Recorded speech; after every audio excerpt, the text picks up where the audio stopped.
in Buddhism, change is emphasized. First, to unsettle people who think that they can achieve permanence by hanging on to life. And it seems that the preacher is wagging his finger at them and saying, you know, like the Scotch preacher one day saying to Sunday congregation, preaching on the text, vanity of vanities, all is vanity. And what about the rich food you put into your mouths? 'Tis vanity. And the fine raiment you put on your backs, 'tis vanity. And all your playing around, going to golf instead of coming to the kirk of the Sabbath, 'tis vanity. And you'll be spending all your lives devoted to vanity. And the last day will come, the day of your death, and because you've devoted your life to vanity, you'll go down to the burning, fiery, brimstone pits of hell. And there you'll look up and say unto the Lord, oh Lord, I didn't know it. Oh Lord, I wouldn't have devoted my life to vanity if I'd known it. Oh Lord. And the Lord, he'll look down, and he'll say unto you, out of his infinite mercy, well, you know it now.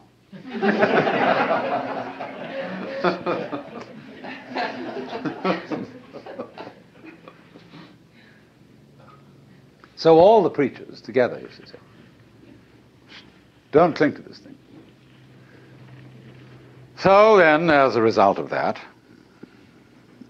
and now I'm going to speak in strictly Buddhist terms, the follower of the way of Buddha seeks deliverance from attachment to the world of change. He seeks nirvana, the state beyond change, which the Buddha called the unborn, the unoriginated, the uncreated, and the unformed.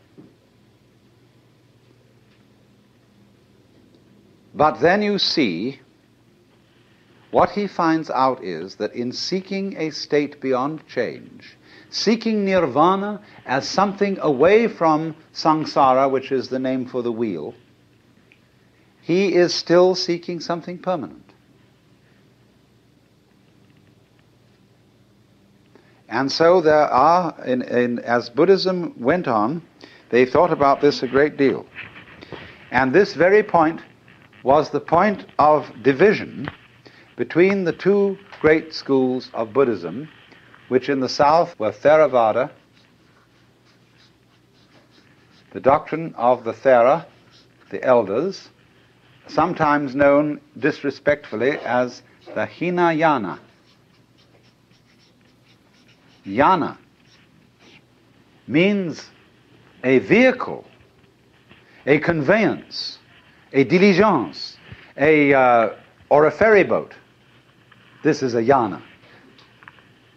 And I live on a ferry boat because that's my job. Then there is the other school of Buddhism called the Mahayana. Maha means great. Hina, little. The great vehicle and the little vehicle.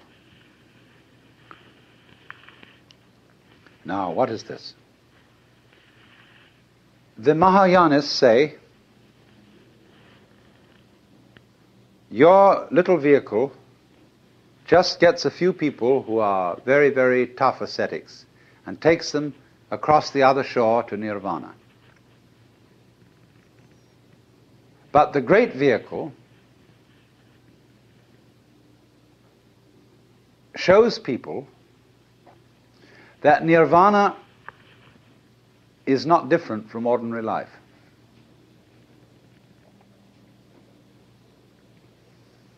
So that when you have reached nirvana, if you think, now I have attained it, now I have succeeded, now I have caught the secret of the universe, and I am at peace, you have only a false peace. You have become a stone Buddha. You have a new illusion of the changeless.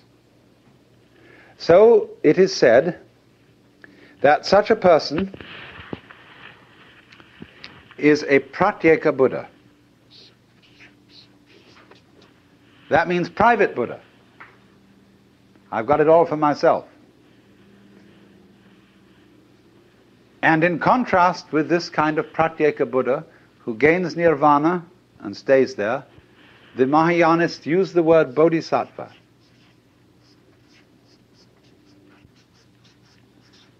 Sattva means essential principle, bodhi, awakening. A person whose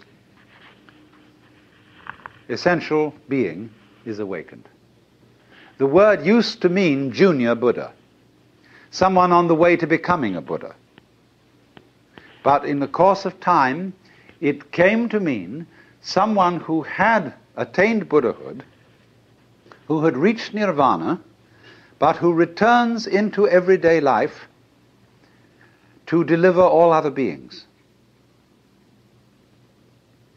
This is the popular idea of a bodhisattva,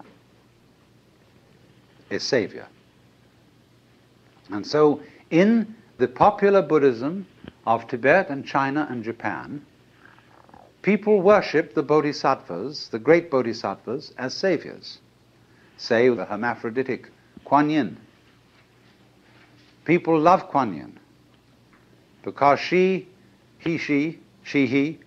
could be a Buddha, but has come back into the world to save all beings.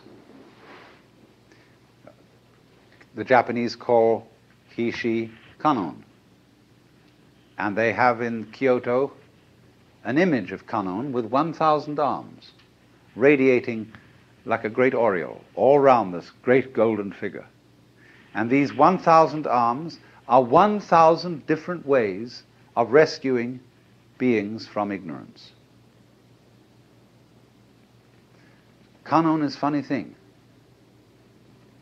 I remember one night when I suddenly realized that Kannon was incarnate in the whole city of Kyoto. That this whole city was Kannon. That the police department, the taxi drivers, the fire department, the mayor and corporation, the shopkeepers, insofar as this whole city was a collaborate effort to sustain human life, however bumbling, however inefficient, however corrupt, it was still a manifestation of Kannon, with its 1,000 arms, all working independently, and yet one. So they revere those bodhisattvas as the saviors who've come back into the world to deliver all beings. But there is a more esoteric interpretation of this. The bodhisattva returns into the world. That means he has discovered that you don't have to go anywhere to find nirvana. Nirvana is where you are, provided you don't object to it.